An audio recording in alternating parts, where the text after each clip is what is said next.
Hello everybody, today is the anniversary of the signing in 1215 of Magna Carta. It was negotiated by the Archbishop of Canterbury, Stephen Langton, to try and bring concord between a group of rebel barons and King John. And it has been called by Lord Denning, one of this country's greatest jurists, the foundation of all individual liberty against the arbitrary actions of the state. The vast majority of its many clauses are now irrelevant. They were put in order to provide some balance of power between these rebels and the king, and many kings during the subsequent centuries used Magna Carta, reaffirmed its principles whenever they wanted to get something from Parliament or from the people, popularity or money. But now it's more or less irrelevant, except for three clauses, two of which, to do with the Church of England and the City of London, are pretty irrelevant. But the one other clause that remains on the statute book is the one that says that no individual may be detained without due legal process.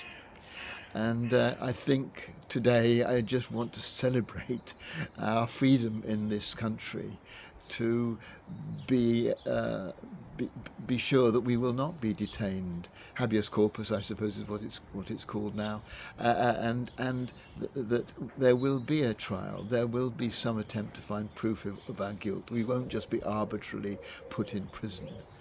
But of course, there are many countries where that freedom does not exist.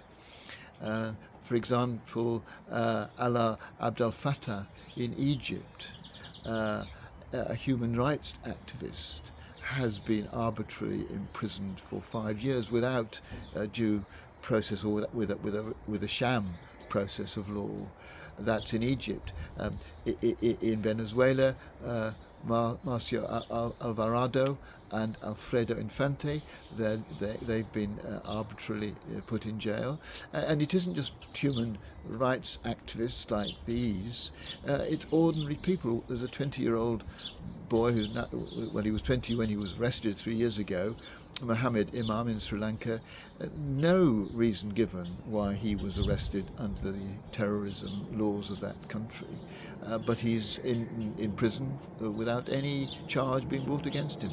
These are just some examples from Amnesty International's urgent action list, which you can get by email, and gives you an opportunity to write to offer support for people like them. But these are just three of hundreds of people who have been arbitrarily detained in countries all over the world.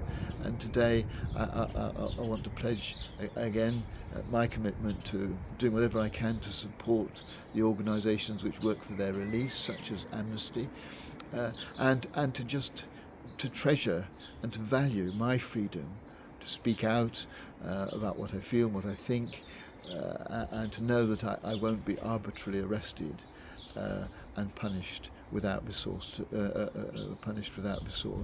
to law. And so today, Magna Carta still rings true and is still much needed in many countries, and we're grateful for it and the freedom it brings to ours.